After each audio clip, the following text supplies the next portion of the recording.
Om Shanti. English translation of VCD number 685, clarified on 26th May 2007 at Tirupati.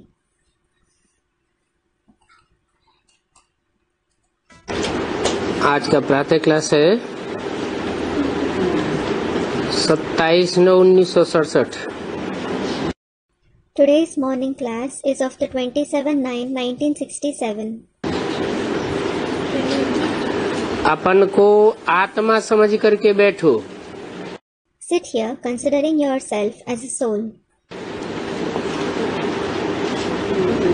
अर्थात देह अभिमान छोड़ करके बैठो। That is, sit here renouncing body consciousness. बेहद का बाप बच्चों को समझा रहे हैं। The unlimited Father is explaining to the children. और समझाया उनको जाता है जो बेसमझ होते हैं। And those who are ignorant are explained. आत्मा कहती है कि बाप सच कहते हैं। The soul says what the Father says is true. हम आत्मा कितनी बेसमझ बन गए। How ignorant we souls have become. मैं आत्मा अविनाशी हूँ। I, the soul, am imperishable. और ये शरीर विनाशी है। And this body is perishable. मैं आत्मा अभिमानी छोड़ देह अभिमानी में फंस मरा। I left soul consciousness, fell into the trap of body consciousness and died. तो बेसमझ ठहरा। So I turned out to be ignorant. बाप कहते हैं सब बच्चे बेसमझ बन पड़े। The Father says all the children have become ignorant. क्योंकि देह अभिमानी बन गए हैं। It is because they have become body conscious. फिर तुम बाप द्वारा देही अभिमानी बनते हो। Then you become soul conscious with the help of the Father. तो बिल्कुल समझदार बन जाते हो। You become highly intelligent. कोई तो समझदार बन गए हैं और कोई पुरुषार्थ करते रहते हैं। Some have become intelligent, while some others keep making purusharth for it. आधा कल्प लगा है बेसमझ बनने में। It took you half a cycle to become ignorant. इस अंतिम जन्म में फिर समझदार बनना है। In this last birth, you have to become intelligent again. आधा कल्प से बेसमझ होते होते 100% बेसमझ बन गए। You have become 100% ignorant by becoming that gradually for half a cycle. देह अभिमान में आए ड्रामा प्लान अनुसार तुम गिरते ही आए हो। You have been falling because of becoming body conscious according to the drama plan. अभी तुमको समझ मिली है। समझ मिली है फिर भी बहुत पुरुषार्थ करना है। Now you have gained wisdom. You have gained wisdom, nevertheless you have to make a lot of purusharth. क्योंकि बच्चों में दैवी गुण भी चाहिए। It is because the children should also have divine virtues. बच्चे जानते हम सर्वगुण संपन्न 16 कला संपूर्ण थे, फिर इस समय निर्गुण बन गए हैं।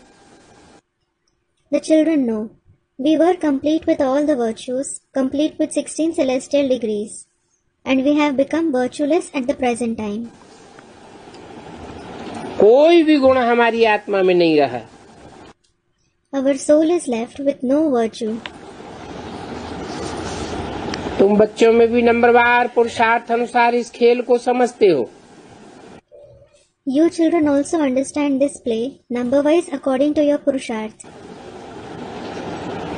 और ये बातें समझते समझते भी कितने वर्ष हो गए। And it has been a lot of years since you have been understanding these concepts. फिर भी जो नए हैं वो अच्छे समझदार बनते जाते हैं। Still, the newcomers keep becoming better and wiser.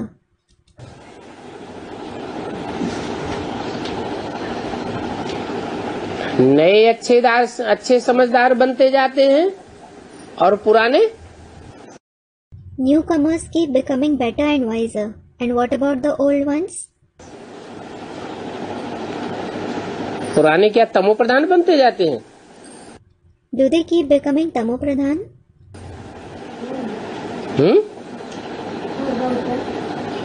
औरों को भी बनाने का पुरुषार्थ करते हैं।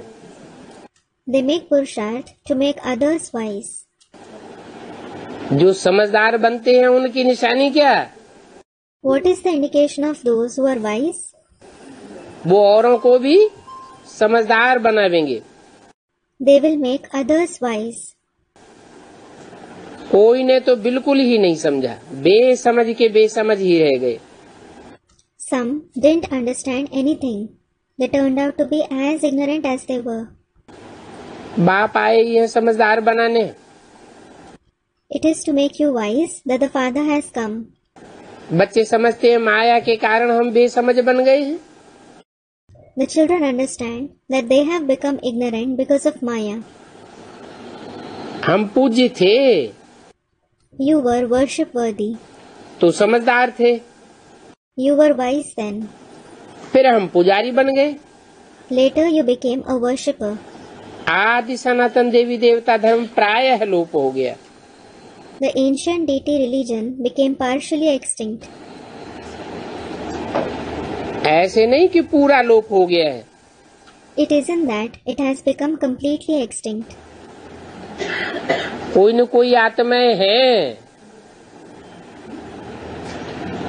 जो अभी भी आत्मिक स्टेज में रहने वाली हैं। There are some or other souls who stay in the soul conscious stage even now. देवी देवता सनातन धर्म का दुनिया में किसी को पता नहीं है। No one in the world knows the ancient deity religion. क्योंकि प्रायः लोप हो गया है। It is because it has become partially extinct. ये लक्ष्मी नारायण कितने समझदार थे। These Lakshmi Narayan were so wise. राज्य करते थे, बाप कहते हैं तत्वम। They used to rule. The father says Tattvam. तुम भी अपने लिए ऐसे समझो। That is, consider the same for yourself too. ये बहुत समझने की बातें हैं। These are the concepts to understand deeply. क्या? What?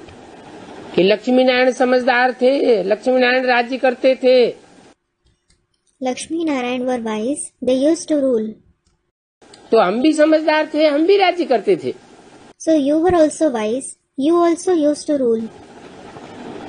ये कैसे? How is that possible?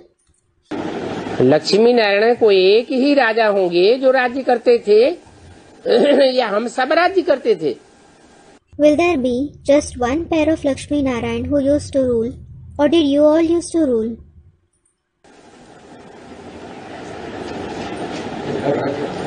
हाँ, वहाँ फर्स्ट जन्म की ये विशेषता है,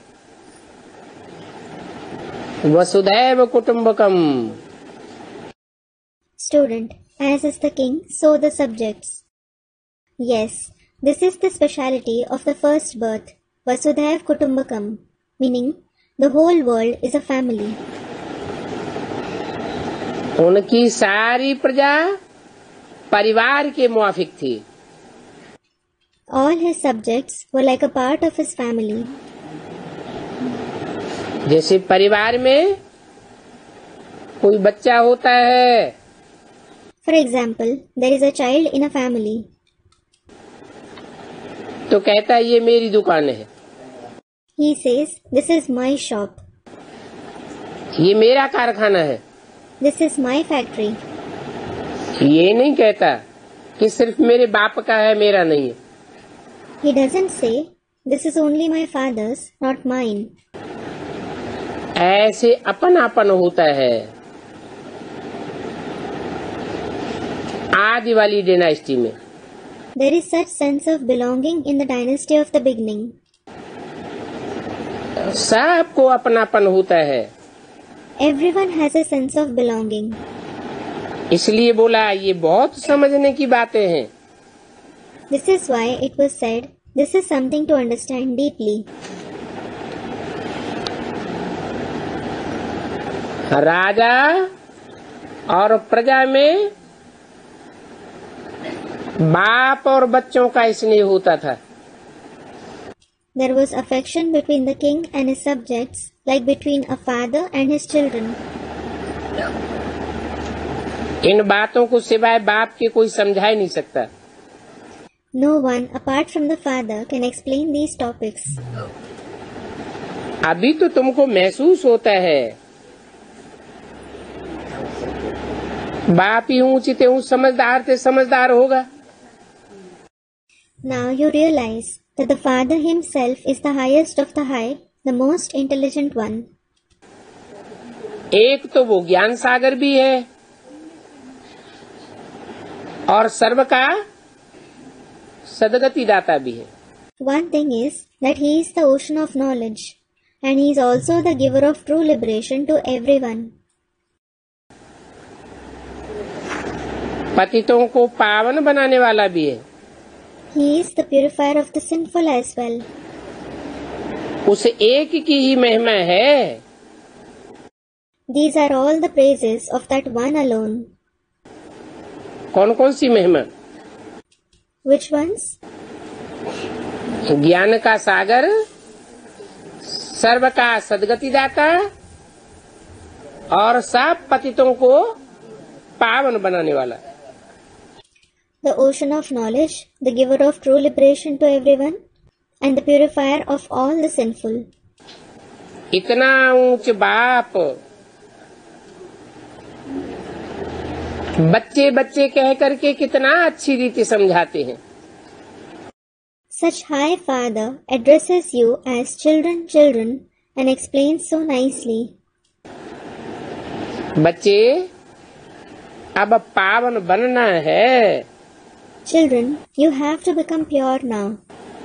इसके लिए बाप एक ही दवाई देते हैं। The father gives just one medicine for it. कहते हैं योग से तुम 21 जन्म के लिए भविष्य में निरोगी बन जाते हो। He says you become disease free for the future 21 births through yoga.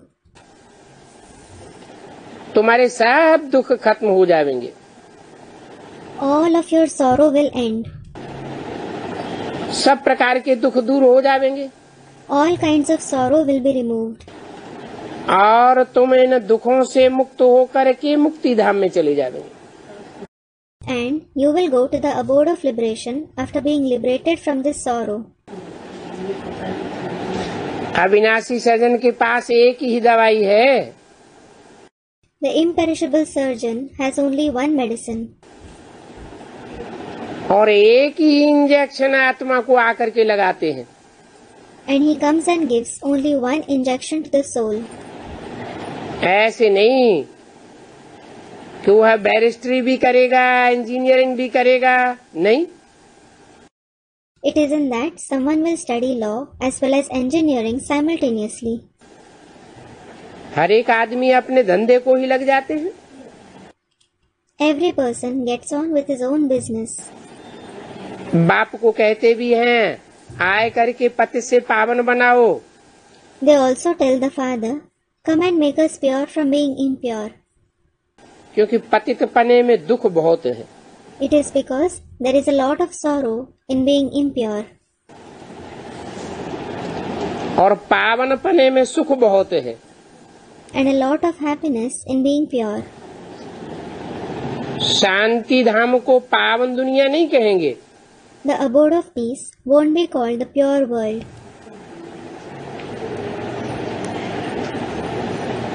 सुख धाम को पावन दुनिया करेंगे। The abode of happiness will be called that. ये भी समझाया है मनुष्य शांति और सुख चाहते हैं। He has also explained that human beings want happiness and peace. ऐसे नहीं सिर्फ शांति चाहते हैं। It isn't that they want only happiness. सच्ची सच्ची शांति तो वहाँ है जहाँ शरीर ही नहीं है। There is true happiness where there is no body. उसको कहा जाता है शांति धाम। That is called the abode of peace. बहुत कहते हैं हम शांति में ही रहे। Many say, I just want to reside in the abode of peace. परंतु ये तो ला नहीं कहता कि आत्मा सदैव शांति धाम में रहे। But law doesn't permit a soul to reside in the abode of peace forever. अगर आत्मा सदैव शांति धाम में रहे तो कहेंगे पाठधारी ही नहीं। If a soul resides in the abode of peace forever, it will be said that he isn't an actor at all. बच्चे नाटक को भी समझ गए हैं।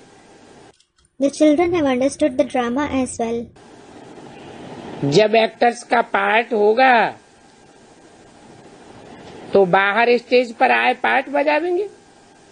When it is time for the actors to play their part, they will come out on the stage and play it. ये बेहद की बातें बेहद के बाप ही आकर के समझाते हैं। It is the unlimited Father himself who comes and explains these unlimited topics. आत्माओं का भी अपना अपना पार्ट है। Every soul has its respective part. अपने अपने टाइम पर आती है, इस रंगमंच पर पार्ट बजाती है। It comes on the stage on its time and plays its part. इन बातों को समझाने वाले को ज्ञान सागर कहा जाता है। The one who explains these topics is called the ocean of knowledge. वो सर्व का सद्गति दाता है, पतित पावन है। He is the giver of true liberation to everyone, the purifier of the sinful. अगर सर्व को पावन बनाने वाले तत्व ही नहीं हो तो उनको पतित पावन कौन कहेगा? If it isn't an element that purifies the sinful, who will call it the purifier of the sinful? पानी आदि ये सब तत्व हैं। Water, etc. are all elements. ये तत्व तो सद्गति नहीं करेंगे क्योंकि वो तो जड़ हैं। Elements won't bring about true liberation because they are inert after all. ये भी समझा है चैतन्य आत्मा ही पार्ट बजाती है। He has also explained that it is a living soul itself that plays a part. ये बातें भी जो समझू हैं वो समझ सकते हैं। Those who are wise can understand these topics. बाप ने कितना समझाया है। कोई ऐसी युक्ति रचे जो मनुष्य समझे कि कैसे पूज्य से पुजारी बनते हैं। The Father has explained so many times that someone should come up with such a tact that people understand how a soul becomes a worshipper from being worship worthy. पूज्य है नई दुनिया में। The worship worthy reside in the new world. और पुजारी है पुरानी दुनिया में। And worshippers reside in the old world. पावन को पूज्य कहा जाता है, पतित को पुजारी कहा जाता है। The pure are called worship worthy and the impure are called worshippers. पावन उन्हें कहा जाता है जो कभी छीछी नहीं होते। Those who never become dirty are called pure. पतित उन्हें कहा जाता है जो छीछी होते रहते। Those who keep becoming dirty are called impure. शक्ति क्षीण करते रहते। They keep losing vigor. जो पतित होते हैं उनको पूज्य नहीं कह सकते। Those who are impure can't be called worship worthy. यहाँ इस दुनिया में पतित तो सभी है। Everyone here in this world is certainly impure. तन से भी पतित, धन से भी पतित पने के काम करते। They are impure through the body and they keep performing impure deeds with their money as well.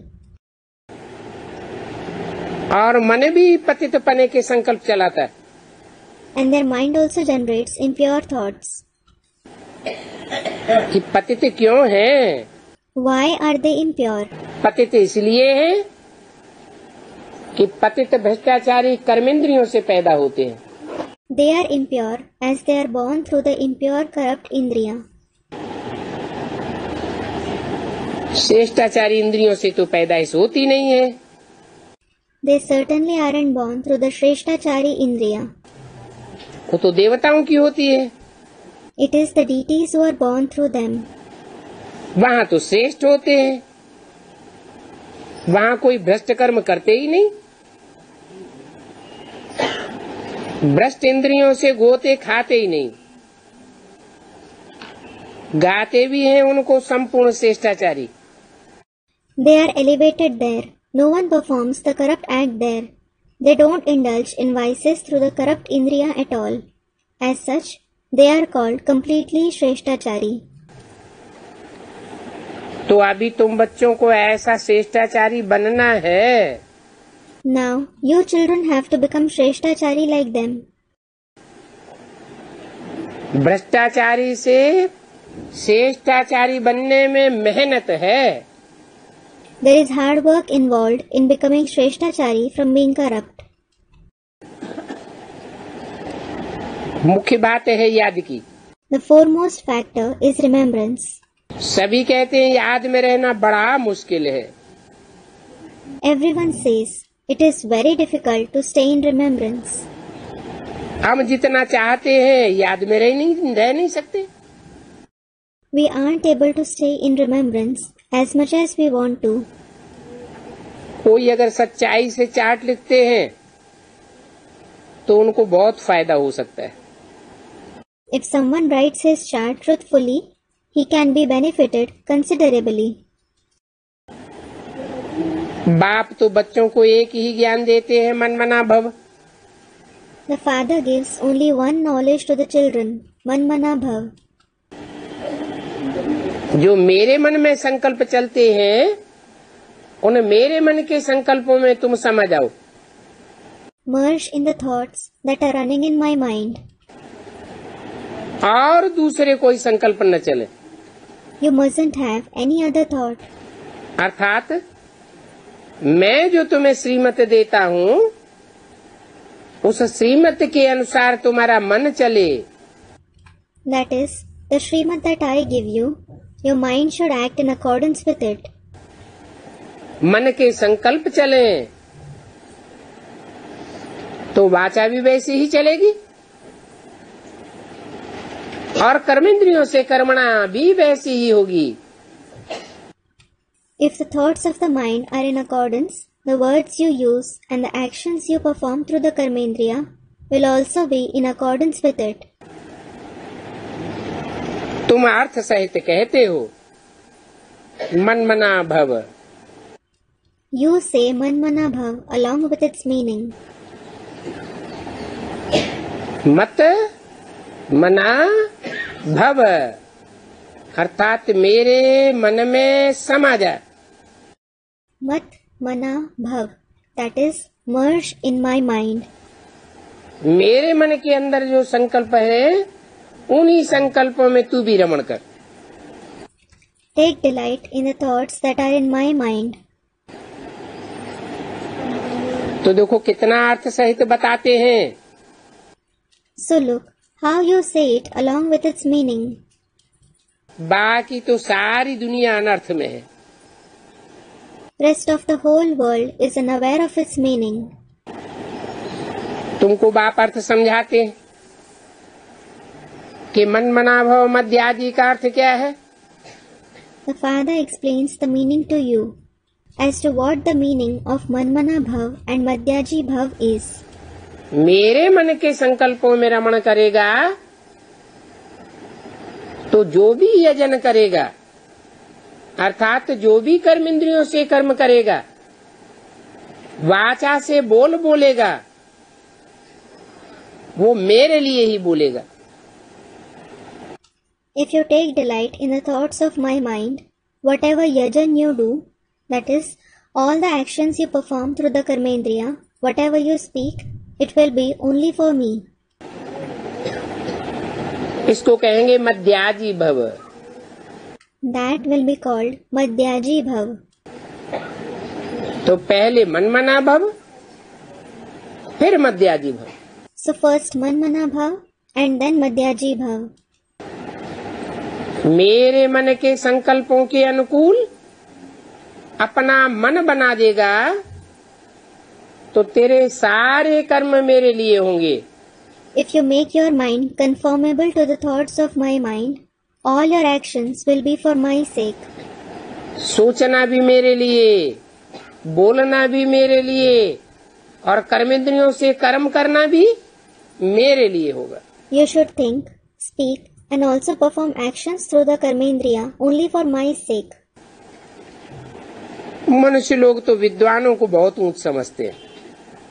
People consider scholars to be very great. जितना बड़ा विद्वान होगा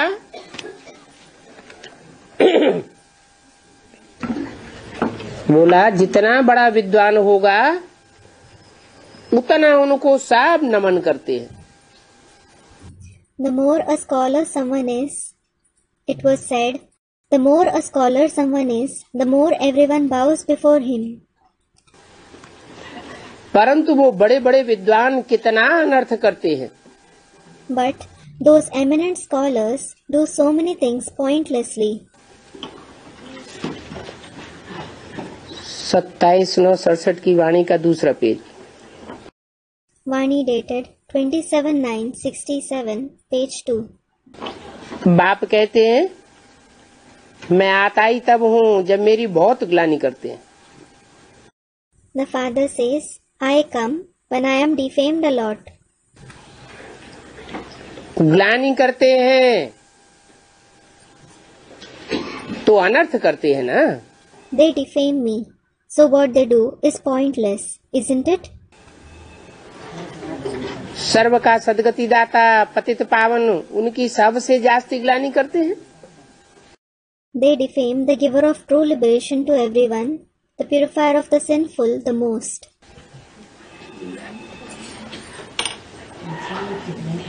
गायन भी है गीता में, यदा यदा हि धर्मस्य ग्लानिर्भवति Bharat.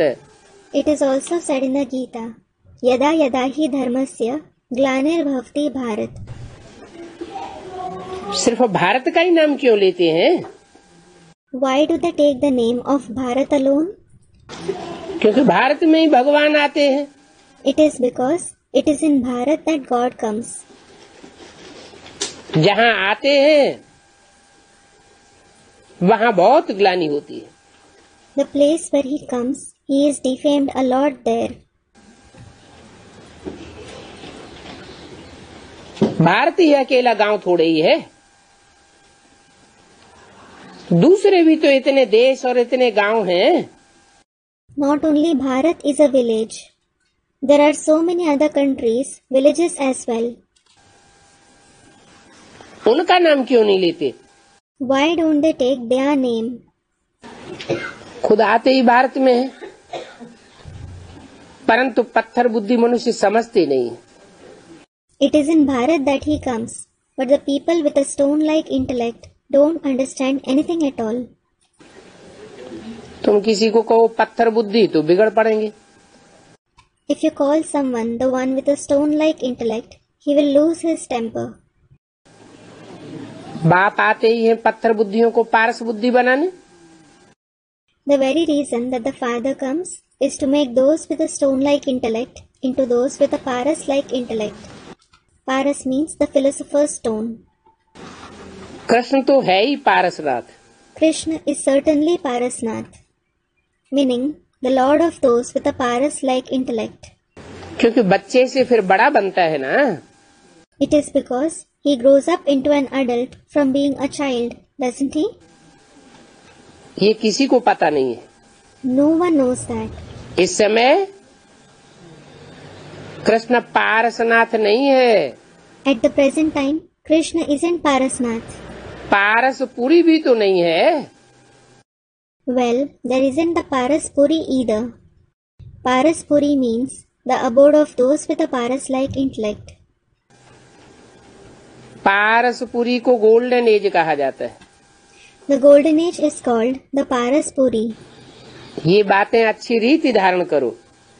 You should assimilate these topics nicely. बाप से कई प्रकार के प्रश्न पूछते हैं। Some children ask the father many kinds of questions. और बाप करके दिल लेने के लिए कुछ कहते हैं। And the father says something to please them. कुछ न कुछ जवाब देंगे। He will give them some or the other answer. परंतु बाप कहते हैं कि प्रश्नों का जवाब देना मोरा कोई मुख्य काम नहीं है। But the father says, answering questions isn't my primary task. मेरा मुख्य काम क्या है? What is my prime task? मेरा मुख्य काम है पतितों को पावन बनाना।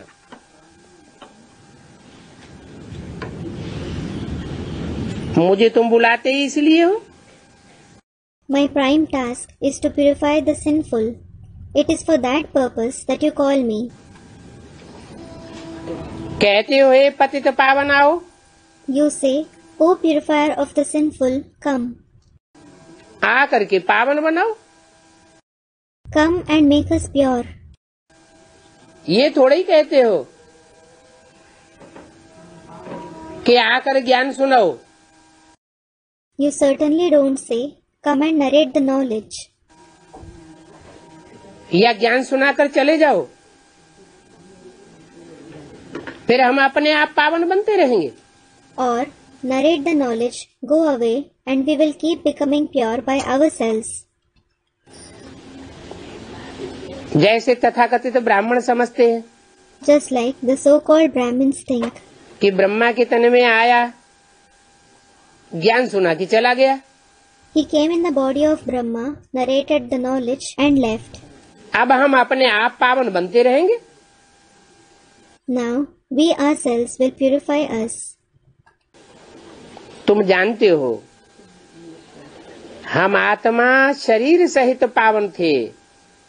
You know, we souls were pure along with the body. आत्मा भी पावन थी। The soul was also pure. मन बुद्धि को ही आत्मा कहा जाता है। The mind and intellect itself is called the soul. मन बुद्धि पावन बने तो उसमें संकल्प कैसे चलेंगे? If the mind and intellect become pure, how will the thoughts running in them be? पवित्र संकल्प ही चलेंगे। Only pure thoughts will run. बुद्धि का काम है पवित्र फैसला लेना।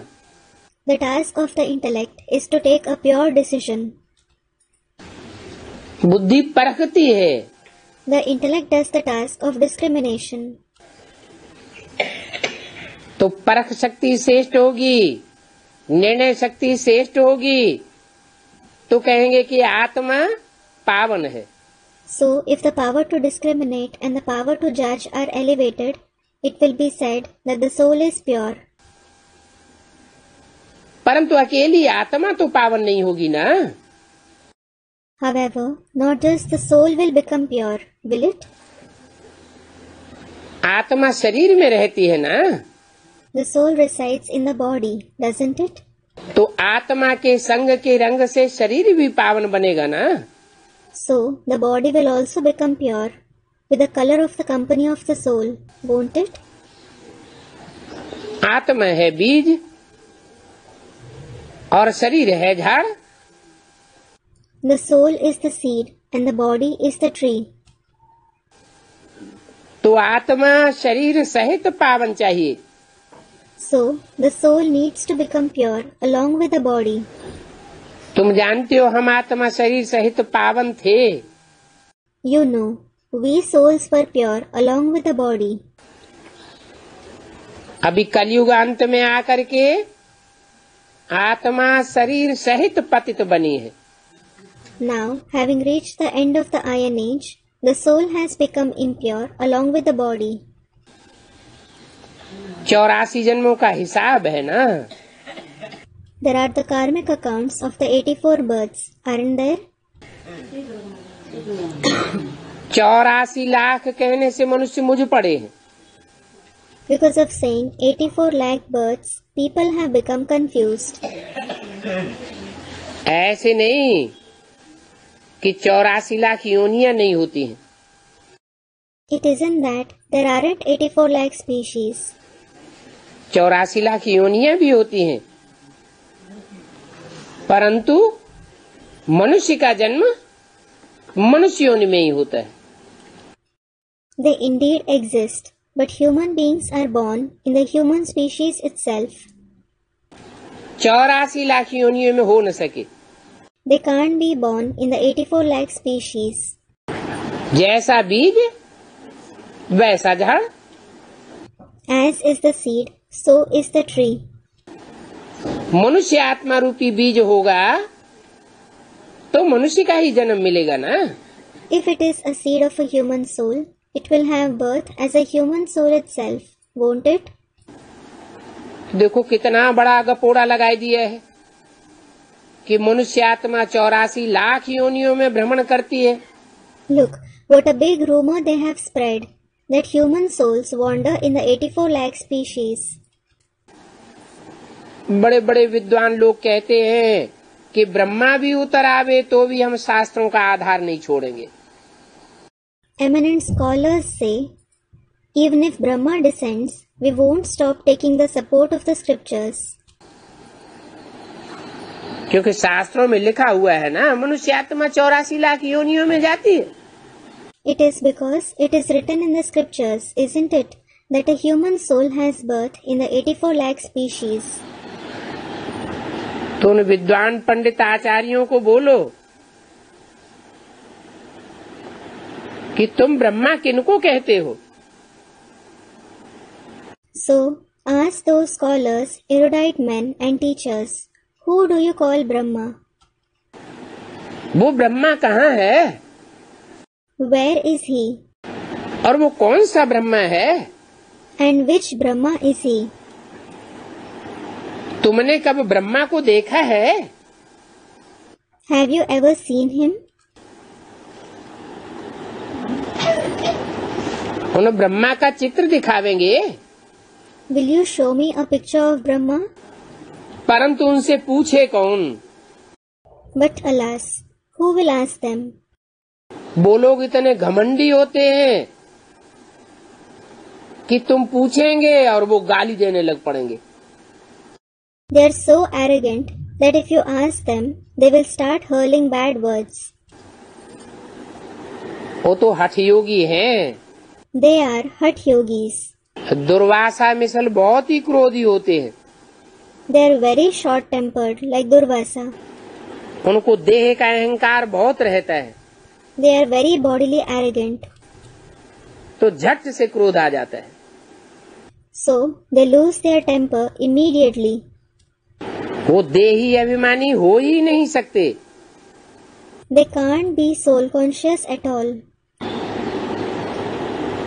तुम बच्चों को देही अभिमानी बनना है। You children have to become soul-conscious. एक बाप ही आकर के तुमको देही अभिमानी पना सिखाते हैं। It is only the one Father who comes and teaches soul-consciousness to you. अगर वो विद्वान पंडित आचार्य देही अभिमानी होते, आत्मा अभिमानी होते, तो वो बाप को सर्वव्यापी कभी नहीं कहते। Had the scholars, erudite men and teachers been soul-conscious, they would have never called the Father omnipresent. देह अभिमान में आने के कारण बाप को सर्वव्यापी कह दिया और अपन को शिवो हम कह के बैठ जाते। Because of becoming body conscious, they called him omnipresent and sat calling themselves Shivoham. बाप कहते हैं कितने ठिक्कर बुद्धि बन गए। The Father says they have completely become those with a tikkar-like intellect. Tikkar means a lump of soil. Government के पास साधु समाज जाकर के कहते हैं गौ हत्या बंद करो। The communities of sages go and tell the government, stop cow slaughter. अब ये तो घाटे का सौदा है ना। Well, that's a loss-making deal. इतने जानवर मरते हैं, So many animals die. कितना भोजन बचता है, So much food is saved. कितनी उनकी हड्डियां निकाली जाती हैं, उनसे खाद बनती है। So many bones are obtained and fertilizers are made out of them. कितना चमड़ा निकलता है, So much of leather is obtained.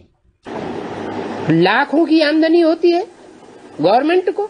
The government earns an income of lakhs of rupees.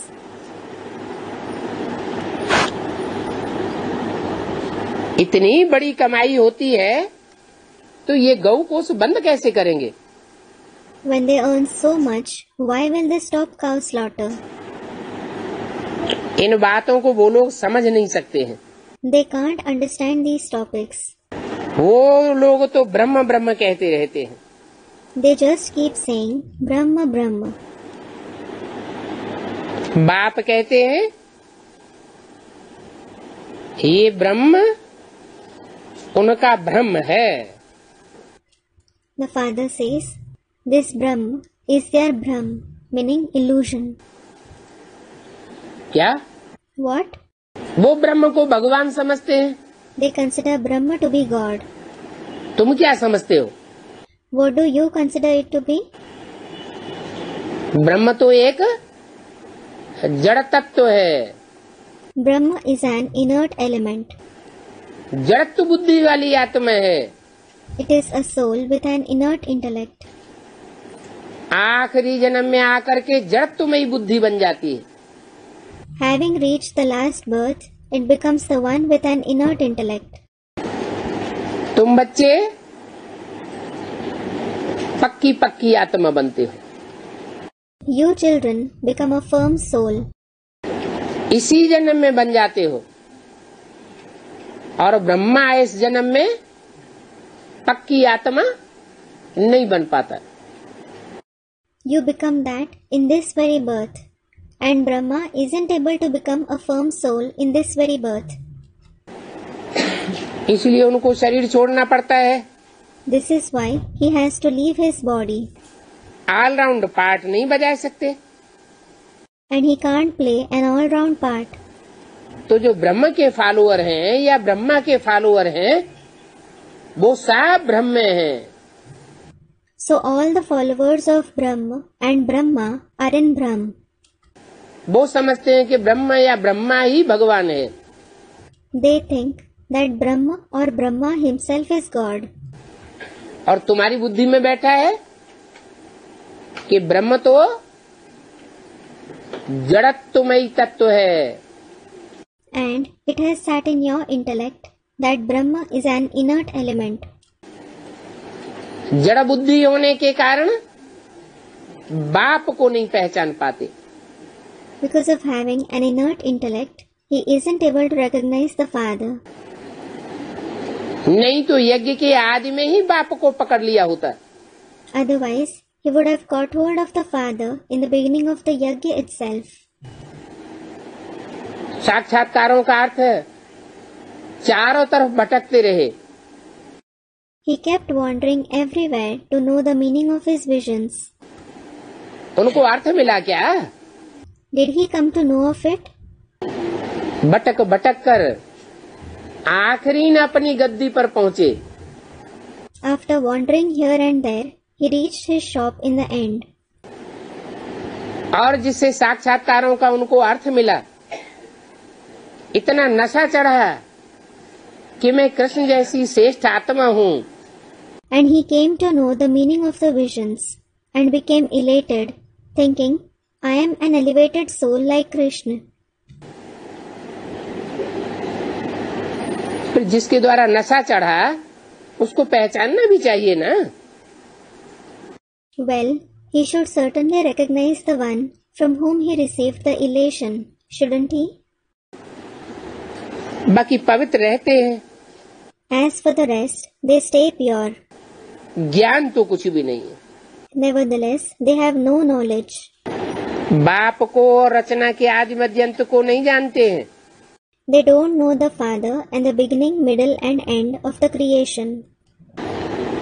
नहीं जानते हैं तो जैसे गोया जंगली जानवर ठहरे। As they don't know it, it is as if they are proved to be wild animals. ये है ही कांटों का जंगल। This is a forest of thorns. ये लक्ष्मी नारायण तो फूल हैं। These Lakshmi Narayan are flowers. इनको कांटों से फूल बनाने वाला बाप है। It is the Father who turns them into flowers from being thorns. कांटों से फूल इसी जन्म में बनाता है या अगले जन्म में बनाता है? Does he turn them into flowers from being thorns in this very birth or in the next birth? इसी जन्म में कांटे से फूल बनाई देता है। He turns them into flowers from being thorns in this very birth. इन लक्ष्मी नारायण के आगे जाकर के कांटे कहते हैं आप सर्वगुण संपन्न हो, 16 कला संपूर्ण हो, हम तो पापी कपटी हैं। The thorn-like souls go in front of these Lakshmi Narayan and say, "You are complete with all the virtues. You are complete with 16 celestial degrees. We are rather sinful, deceitful souls." काम का सबसे बड़ा कांटा हमारे में है। We have the biggest thorn of lust in us. तो अभी बाप कहते हैं इन काम कांटे पर जीत पहन करके जगत जीत बनो। So the Father says, gain victory over this thorn, that is lust, and gain victory over the world. कहा भी जाता है काम जीते जगत जीत। It is also said, becoming victorious over lust is becoming victorious over the world. बाबा ने कितना बारी कहा है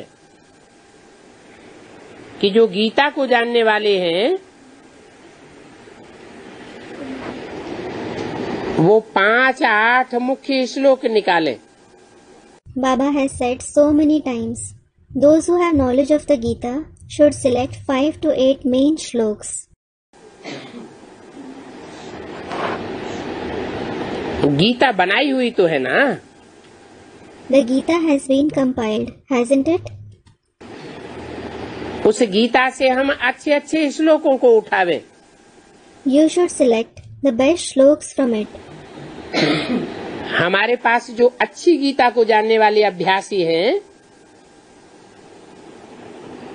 जैसे रमेश है, उषा है, Those who are very well versed in the Gita, just as there is Ramesh, Usha, सारी गीता कंठ रहती है।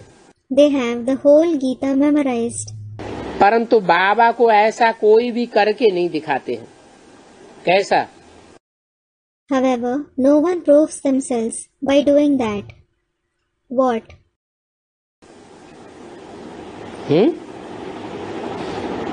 कैसा करके दिखावे? By doing what? अरे दूसरे धर्म संप्रदाय वालों ने उसे एक ही गीता की कितनी टीकाएं की हैं। Arey, those of the other religions and communities have made so many commentaries on the same Gita. अपने अपने अनुसार, अपनी अपनी फिलॉसफी के अनुसार गीता के अर्थ बैठ निकाले। They have come up with a meaning of their own according to their philosophy. वो तो सब झूठे अर्थ है। Those are all false meanings. एक के अर्थ का प्रसंग दूसरे से न मिले। The context of one commentary doesn't match with that of another's. यहाँ तो बाप सच्ची बात बैठ समझाते हैं। Here, the Father sits and explains its true meaning. तो कोई ऐसा बच्चा निकले, So, such a child should emerge. नाम क्या दिया? What were the names mentioned? Usha और रमेश। Usha and Ramesh. हद में ऊषा रमेश, उन्होंने तो गीता में कुछ किया नहीं। The limited Usha and Ramesh didn't do anything with the Gita. हाँ, यज्ञ के आदि में जरूर गीता बैठ सुनाते थे। Yes, in the beginning of the yajna, he, meaning Prajapita, definitely used to sit and narrate the Gita. Gita के वही पुराने पुराने श्लोक, उन श्लोकों को अर्थ करके समझाते थे। He used to explain the meaning of those very old shlokas of the Gita. कौन समझाते थे? Who used to explain them? वही यज्ञ के आदि का व्यक्तित्व प्रजापिता, जिसे पीयू कहा जाता था। That very personality of the beginning of the yajna, Prajapita, the one who was called Piyu. जो आदि में हुआ सो अंत में भी होगा। The one who was in the beginning will be present in the end as well. तब सारी दुनिया मानेगी कि अरे ये तो गीता के बिल्कुल सच्चे अर्थ है। At that time, the whole world will acknowledge them. Arey, these are the perfectly correct meanings of the Gita. उस गीता की विद्वानों ने 100 से भी ज्यादा टीकाएं करके दिखाई है। The scholars of the Gita have made more than 100 to 125 commentaries on the Gita. Tagore Gita, Gandhi Gita, Shankaracharya Gita, Madhvacharya Gita, The Tagore Gita, the Gandhi Gita, the Shankaracharya Gita, the Madhvacharya Gita. ढेर प्रकार के अर्थ करके समझाए। They came up with various kinds of meanings and explained them accordingly. और सब प्रकार के अर्थ एक दूसरे से टकराने वाले हैं। And the meaning of one commentary contradicts with the other. तो भेद पैदा कर देंगे। So they will create a confusion. बाप आते हैं तो बताते हैं बच्चे, उस गीता में जो अच्छे अच्छे श्लोक हैं उन श्लोकों को तुम उठाओ, अभ्यास करो। When the father comes, he says, "Children, select the best shloks from the Gita and learn them by heart." ऐसा करके कोई दिखाए। Someone should set an example by doing that. बाबा कहते ही रहते हैं, ऐसे ऐसे गीता से श्लोक निकाल करके भेजो। Baba keeps saying, "Select such shloks from the Gita and send it." तो फिर बाबा युक्ति बतावेंगे। Then Baba will give you a tactic. क्योंकि गीता में ऐसे बहुत श्लोक हैं जिन श्लोकों से ये साबित होता है कि गीता का भगवान साकार नहीं था। It is because there are many shlokas in the Gita which prove that God of the Gita wasn't corporeal. Gita का भगवान निराकारी स्टेज वाला था। He was the one with an incorporeal stage. पुराने पुराने जो विलायती लोग हुए हैं जिनकी बुद्धि शुद्ध थी भारतवासियों के मुकाबले, उन्होंने ये रिसर्च करके निकाला कि पहले गीता कोई निराकारवादी रचना थी। The old foreigners, whose intellect was pure compared to the Bharatvasis, they researched and stated that the Gita was the creation of the incorporeal one. बाद में उसमें साकार कृष्ण के उपासियों ने कृष्ण भगवान वाच शब्द ऐड कर दिया और सारा खेल बिगाड़ दिया। Later, the worshippers of the corporeal Krishna added the word God Krishna says and made a mess. तो ऐसे ऐसे श्लोक निकाले। So, select such shlokas. फिर बाबा युक्ति बतावेंगे उन पर समझाने की कि कैसे कैसे किनको किनको पकड़ो। Then Baba will tell you tactics for explaining over them as to how you should tackle whom. क्योंकि गीता है ही सर्वशास्त्र शिरोमणि, श्रीमद् भगवत गीता कही जाती है। It is because the Gita is called the Srimad Bhagavad Gita, the crown jewel of all the scriptures. ये भगवान का शास्त्र है ना? It is the scripture of God, isn't it? तो भगवान साकार है या भगवान निराकार है, ये क्लियर तो होना चाहिए। So, it should be clear whether God is corporeal or incorporeal. अगर भगवान साकार है, देहधारी मनुष्य है, देह में उसकी बुद्धि धरी हुई है, तो मुक्ति जीवन मुक्ति का वर्षा कैसे दे सकता है? If God is corporeal, if he is a bodily being, if his intellect is engrossed in the body, how can he give the inheritance of liberation and liberation in life? इस देह के बंधन से, दुनिया के बंधनों से मुक्त कैसे कर सकता है? How can he liberate us from the bondage of this body and the bondages of the world? जिसकी खुद की बुद्धि देह से, देह के संबंधों से, देह के पदार्थों से मुक्त हुई पड़ी हो,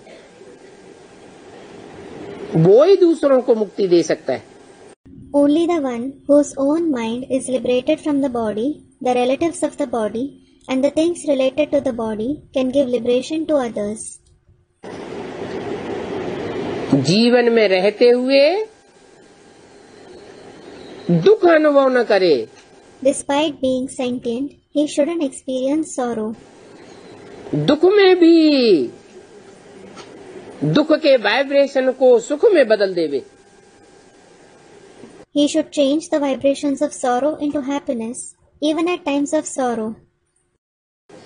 खुद भी सुखी हो और संपर्क संसर्ग में संबंध में आने वाली आत्माएं भी सुखी हो जाएं। वो निराकार है, निराकारी, निर्विकारी, निरहंकारी। He himself should be happy, and the souls who come in his contact and connection should also become happy. That incorporeal one is incorporeal, viceless, and egoless. तो बताना पड़े कि साकार मनुष्य भगवान नहीं हो सकता। So, you will have to tell them, a corporeal human being can't be God. देहधारी, जिसकी बुद्धि देह में धरी हुई है, देह की प्रति आकर्षित है, चाहे अपनी देह के प्रति, चाहे पराई देह के प्रति, वो संसार का कल्याण नहीं कर सकता। A bodily being whose intellect is engrossed in the body, whose intellect is attracted towards the body, whether it is towards his own body or others' body, he can't bring about the welfare of the world. तो विद्वानों को पकड़ो, ये गीता भगवान का शास्त्र है। So, catch hold of the scholars and tell them, this Gita is the scripture of God. उस भगवान से ही मुक्ति जीवन मुक्ति का वर्षा मिल सकता है। You can receive the inheritance of liberation and liberation in life only from God. जो गर्भ से जन्म लेने वाला कृष्ण है, उससे मुक्ति जीवन मुक्ति का वर्षा नहीं मिल सकता। You can't receive the inheritance of liberation and liberation in life from Krishna, who is born from a womb. वो तो रचना है। He is a creation. इस सृष्टि रूपी वृक्ष की पहली रचना कौन? Who is the first creation of this tree-like world? Krishna. Krishna. श्रेष्ठ से श्रेष्ठ रचना है। He is the most elevated creation. परंतु रचना से वर्षा नहीं मिलता है। But one doesn't receive that inheritance from a creation. रचयिता बाप को कहा जाता है। The Father is called the Creator. उस कृष्ण को जो जन्म देने वाला है पहले पत्ते को, वो सारी मनुष्य सृष्टि का बीज है। The one who gives birth to Krishna, the first leaf, is the seed of the whole human world. मनुष्यों का बीज मनुष्य रूप में ही होगा, लेकिन वो बीज निराकार है। The seed of the human beings will definitely be in a human form, but that seed is incorporeal. निराकारी स्टेज वाला है। He is the one with an incorporeal stage. ऐसे निराकारी स्टेज वाले से तुम बच्चों को वर्षा मिलता है। So, you children receive inheritance from the one with such an incorporeal stage. तो ये गीता ही माई बाप है। So, this Gita itself is the mother and father. अच्छी रीति पकड़ना चाहिए। You should catch hold of them nicely. Points note करनी चाहिए। You should note down points. Articles भी लिखनी है। You should also write articles over it. फलाने से बात की तो उसने कहा ब्रह्मा भी उतर आवे, तो भी हम शास्त्रों को नहीं मानेंगे, वो शास्त्रों को नहीं छोड़ेंगे। When it was discussed with so and so, he said, even if Brahma descends, we won't leave the scriptures. तो ये तो भक्ति हो गई ना। Well, that's bhakti, isn't it? शास्त्र तो अनेकों ने लिखे हैं। The scriptures have been written by many. Gita की टीकाएं भी अनेकों ने की हैं। The commentaries of the Gita have also been done by many. तो अनेकों से ज्ञान नहीं आता। So, knowledge doesn't come from many. अनेकों से आती है भक्ति। Bhakti comes from many. Ravan के 10 सिरों से आती है भक्ति, और एक राम से आता है ज्ञान। Bhakti comes from the 10 heads of Ravan, and knowledge comes from one Ram. शास्त्र पढ़ना ही माना भक्ति है। To read the scriptures itself is doing bhakti. शास्त्र भांति भांति के मनुष्यों के द्वारा बनाए हुए हैं। The scriptures have been compiled by many human beings. फिर गीता के श्लोक दिखाना चाहिए। Then, the shlokas of the Gita should be shown to them. क्या दिखाना चाहिए? देखो गीता में लिखा हुआ है, भगवान कहते हैं मैं वेद शास्त्र जप तप आदि से मुझे कोई प्राप्त नहीं कर सकता। What should be shown? Look, it is written in the Gita that God says, I can't be attained through the Vedas, scriptures, chanting or intense meditation. Gita में श्लोक है ना कि वेद शास्त्रों से मेरी प्राप्ति नहीं हो सकती। There are shlokas in the Gita which mention that, aren't there? That I can't be attained through the Vedas and scriptures. क्यों नहीं हो सकती? Why can't someone attain me through them? क्योंकि मैं हूँ एक और शास्त्र बनाने वाले हैं अनेक। It is because I am one and the compilers of the scriptures are many. विभेद पैदा कर देंगे। They will create a confusion. वो विद्वान आचार्य इन बातों का अर्थ तो समझते नहीं है। Those scholars and teachers don't know these meanings. कहते भी हैं भगवान को कोई न कोई रूप में आना है। They say God has to come in some or the other form. Bhagirath पर विराजमान होकर आना है। He has to sit on Bhagirath and come. मानते भी हैं कि भगवान को आना ही है। They also consider that God has to come. पुरानी दुनिया को नया बनाना ही है। He has to turn the old world into the new world. नई दुनिया को सतो प्रधान और पुरानी दुनिया को तमो प्रधान कहा जाता है। The new world is called Sato Pradhan and the old world is called Tamo Pradhan. दुनिया की हर चीज नई होती है तो सुखदायी होती है, पुराना होता है तो दुखदायी कहा जाता है। Everything in the world is joy giving when it is new and it is called sorrow giving when it becomes old. 2767 की वाणी का तीसरा पेज। Vani dated 27/9/67, page 3. जबकि अब पुरानी दुनिया है तो जरूर बाप को ही आना पड़े। Now that it is the old world, the father certainly has to come. पुराने मकान को नया मकान कौन बनावेगा? Who will turn the old house into the new house? बाप ही बनावेगा। It is the father himself who will do that. बाप को कहा ही जाता है।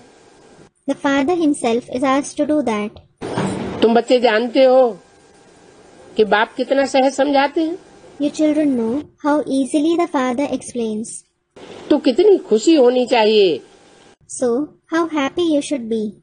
बाकी किनका कर्म भोग का हिसाब किताब है, कुछ भी है, तो इसमें हमारा क्या है?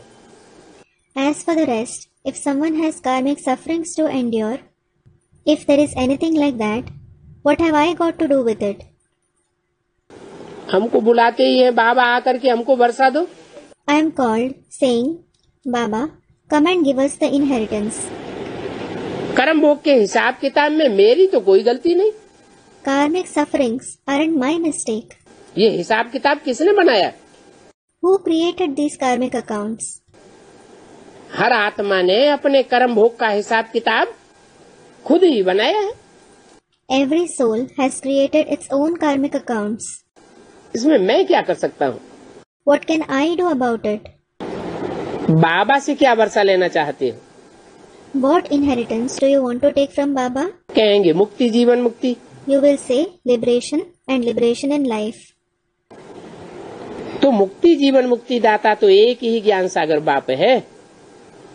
So, it is only the one Father, the ocean of knowledge, who is the giver of liberation and liberation in life. इसलिए उनको ज्ञान दाता कहा जाता है। This is why he is called the giver of knowledge. भगवान ने दिया था, God had given knowledge. परंतु भगवान ने कब ज्ञान दिया था, किस रूप में दिया था, वो किसी को पता नहीं है। But when he gave it, in which form he gave it, no one knows these things. सारा मुजारा इस बात में है कि ज्ञान किसको दिया, किस रूप में दिया। All the confusion is over who he gave the knowledge to and in which form he gave it. किसको भी पता नहीं है। No one knows them. अभी यह बैठे हैं, कौन? Now this one is sitting. Who? यह कौन बैठे हैं? Who is this one who is sitting?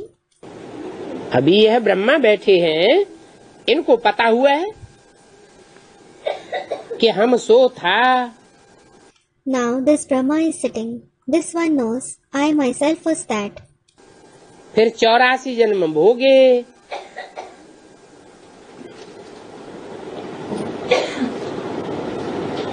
तो नंबर 1 में यह बताते हैं।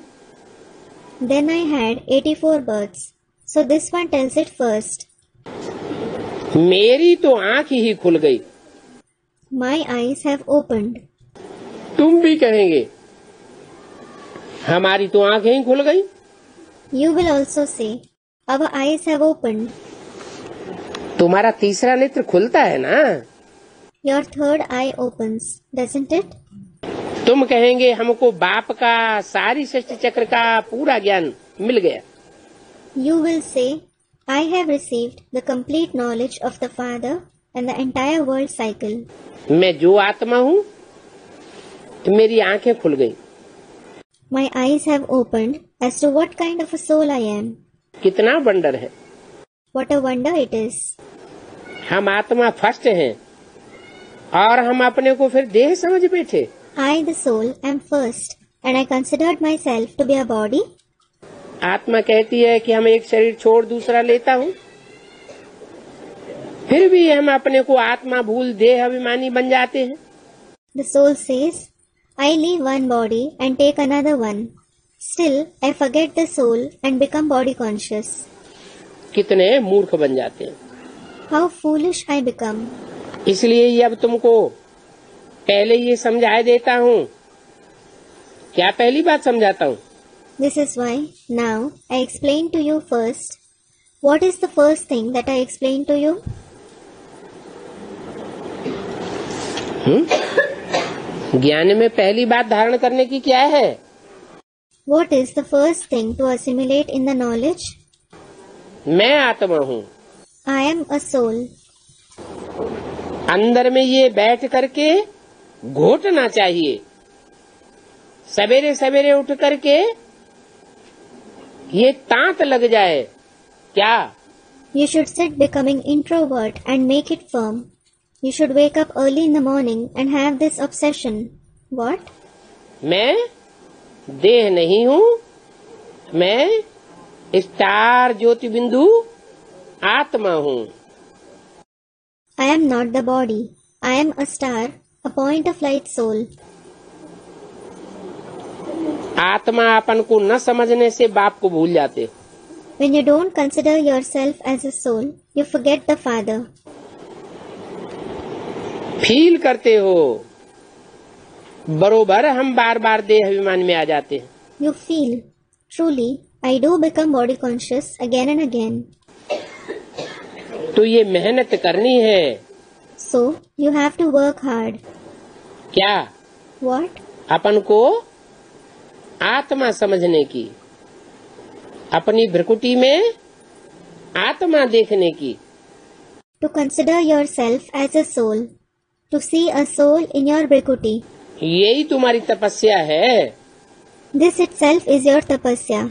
बड़ी से बड़ी तपस्या क्या है? What is the biggest tapasya? अपन को आत्मा समझना। To consider yourself as a soul. यहाँ बैठो तो भी आत्माभिमानी होकर के बैठो। When you sit here, sit considering yourself as a soul. बाप कहते हम तुम बच्चों को राजाई देने आया हूँ। The father says, I come to give you children kingship. आधा कल्प तुमने हमको याद किया। You remembered me for half a cycle. सन्यासी आदि कोई भी ऐसे नहीं कह सकते हैं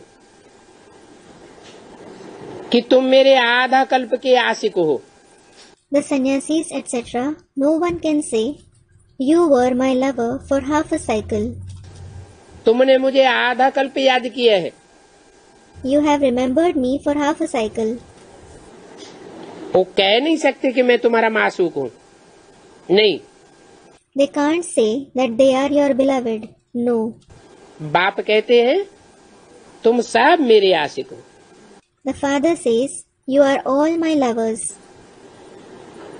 ये भी तो तुम भूल गए हो। कोई भी बात सामने आती है तो कहते हैं कि हाय Ram.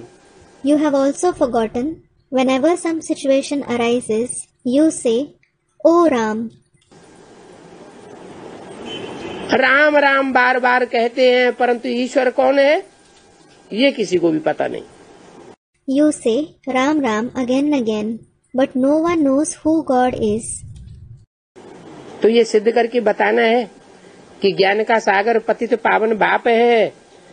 So you have to prove it and tell people that the ocean of knowledge, the purifier of the sinful, is the Father. ज्ञान का दाता है, सर्व का सदगति दाता, त्रिमूर्ति परमपिता है। He is the giver of knowledge, the giver of true liberation to everyone, the Trimurti Supreme Father. और वो शिव ही है। And he himself is Shiv. वो अकेला नहीं आता है। He doesn't come alone. किसके साथ आता है? With whom does he come? तीन देवताओं की रचना करता है। He creates 3 deities. उनके साथ आता है, अकेला नहीं। He comes with them, not alone. Brahma Vishnu Shankar तीनों का जन्म इकट्ठा है। The birth of all the 3, Brahma, Vishnu and Shankar, is together. तीनों का जन्म इकट्ठा है तो यज्ञ के आदि से ही ब्रह्मा क्यों प्रत्यक्ष हुआ? When their birth is together, why was only Brahma revealed since the beginning of the yajna?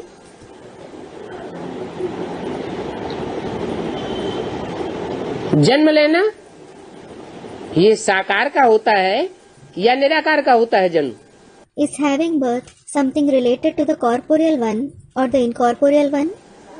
जन्म तो साकार का होता है। A corporeal being is born. जन्म लेना माने प्रत्यक्ष होना। To be born means to be revealed. तो यज्ञ के आदि से लेकर 33-40 साल हुए, तीनों मूर्तियां प्रत्यक्ष हुई या सिर्फ एक मूर्ति प्रत्यक्ष हुई? So, since the beginning of the yajna, it has been 33 to 40 years. Have all the three personalities been revealed, or has only one personality been revealed? एक मूर्ति प्रत्यक्ष हुई। Only one personality has been revealed. तो कहेंगे ब्रह्मा का जन्म हुआ। So, it will be said that Brahma has been born. परंतु बाप कहते हैं मैं अकेला जन्म नहीं लेता। But the father says, I am not born alone. मैं 3 मूर्तियों के साथ आता हूँ। इससे साबित होता है कि यज्ञ के आज में भी तीनों मूर्तियां मौजूद थी। I come with 3 personalities. That proves that all the 3 personalities were present in the beginning of the yajna. तो देखो, सिर्फ शिव जयंती ही नहीं है। So look, it isn't just Shiv Jayanti. ये कहना रंग है शिव जयंती। क्या कहना चाहिए? त्रिमूर्ति Shiv Jayanti. It is wrong to say Shiv Jayanti. What should you say? Trimurti Shiv Jayanti. Shiv अकेला कैसे प्रत्यक्ष होगा? How will Shiv be revealed all by himself? वो तो बिंदु है। He is just a point. बिंदु थोड़ा ही देखने में आता है। A point certainly isn't visible. किसके द्वारा प्रत्यक्ष होता है? Through whom is he revealed? Brahma, Vishnu और शंकर, तीनों मूर्तियां चाहिए। All the 3 personalities, Brahma, Vishnu and Shankar are required. परंतु किसी को भी पता नहीं। But no one knows these concepts. जरूर जब शिव बाबा की जयंती होगी तो ब्रह्मा की भी होगी। Certainly, when it is Shiv Baba's Jayanti, meaning birthday, it will be Brahma's as well. अभी ब्रह्मा की जयंती है क्या? Is there the Jayanti of Brahma now? है? ब्रह्मा की जयंती मनाते हैं कि मरंती मनाते हैं? Is Brahma's Jayanti celebrated or is his death anniversary observed? है? अभी क्या मनाते हैं? अरे तो जब शरीर छोड़ा वो मनाते हैं। What is observed now? The day when he died is observed now. जन्म के बारे में तो कोई मनाते नहीं। No one celebrates his birthday. लेकिन वो भी मनावेंगे। Nevertheless, they will celebrate that as well. कब? When? जब शिव बाबा की प्रत्यक्षता रूपी जयंती होगी तो ब्रह्मा, विष्णु, शंकर तीनों की जयंती होगी। When it is Shiv Baba's Jayanti like revelation, it will be the Jayanti of Brahma, Vishnu and Shankar. Shiv की जयंती कुछ मनाते हैं। They celebrate Shiva's Jayanti. Brahma ने क्या किया? What did Brahma do? लौकिक, पारलौकिक, ये फिर है अलौकिक बाप। There is the Lokik Father, the Parlokik Father, and this one is the Alokik Father. तो ये प्रजापिता ब्रह्मा अलौकिक है। So, Prajapita Brahma is the Alokik Father. इनका तो कुछ भी मानते नहीं है। Nothing of his is given importance. हे भगवान कह करके याद करते हैं परंतु जानते तो कुछ भी नहीं। They remember him saying, "Oh God," but they don't know anything at all. Shankaracharya को बोलो कौन सा Brahma? Ask Shankaracharya, which Brahma? तुम कौन से ब्रह्मा के लिए कहते हो कि ब्रह्मा भी उतर आए? तो भी हम मानेंगे नहीं। For which Brahma do you say that even if he descends, you won't accept? कोई तो ब्रह्मा होगा कि वो उतर आए इस सृष्टि पर, तो भी हम मानेंगे नहीं। कौन सा Brahma? There must be some Brahma that even if he descends to this world, you won't accept. Which Brahma is it? है यही दादा लेखराज ब्रह्मा, ये उतर आया ना। This very Dada Lekhraj Brahma. He descended to this world, didn't he? लेकिन कोई ने अभी तक माना नहीं। Still, no one has accepted. क्या वह ब्रह्मा उसी रूप से नीचे चला आवेगा? Will Brahma descend in that very form? क्या होगा? What will happen? तुम जानते हो, उतरेंगे तो कोई भी नहीं। You know that no one will descend. ये है ब्रह्मा, दादा लेखराज ऊपर चले जाएंगे। This Brahma, Dada Lekhraj, will go above. परंतु अभी देरी है। But there is still time for that to happen. पहले से ही बता दिया। क्या? It was told beforehand. What? ये है ब्रह्मा, कहाँ चले जाएंगे? This Brahma, where will he go? ऊपर चले जाएंगे, सूक्ष्म वतन, ऊंची स्टेज में। He will go above to the subtle world, to a high stage. परंतु अभी देरी है। But there is time left for that to happen. अभी वो टाइम नहीं आया, क्योंकि सन 67 की वाणी है। That time hasn't arrived now. It is because it is the Vani of 1967. यह लोग अभी तुम्हारे पेच में नहीं आवेंगे। These people won't come in your hold now. एक भी अगर तुम्हारे पेच में आ जावे तो सभी उनको कहेंगे इनको ब्रह्मा कुमारियों का जादू लग गया है। Even if one person comes to your hold, everyone will say for him, this one has been spellbound by the Brahma Kumaris. थोड़े बहुत तुम्हारी तरफ आ जाते हैं तो रेवोल्यूशन हो जाएगा। If some come to your side, there will be a revolution. Gita का भगवान परमपिता परमात्मा शिव है। God of the Gita is the Supreme Father, Supreme Soul Shiv. यही बड़े से बड़ा रूलर है। This itself is the biggest commotion. और तुम्हारी जीत इसी बात में होनी है। And it is through this topic that you will gain victory. ये नंबर 1 भूल है। This is the number 1 mistake.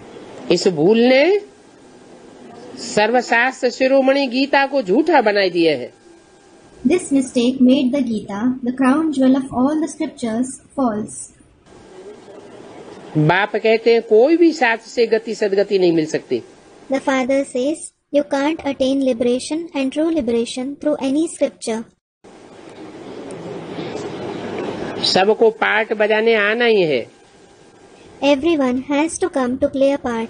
बल कहते हैं फलाना ज्योति में ज्योति समाई गया, निर्वाण धाम चला गया, परंतु जाता तो कोई भी नहीं है।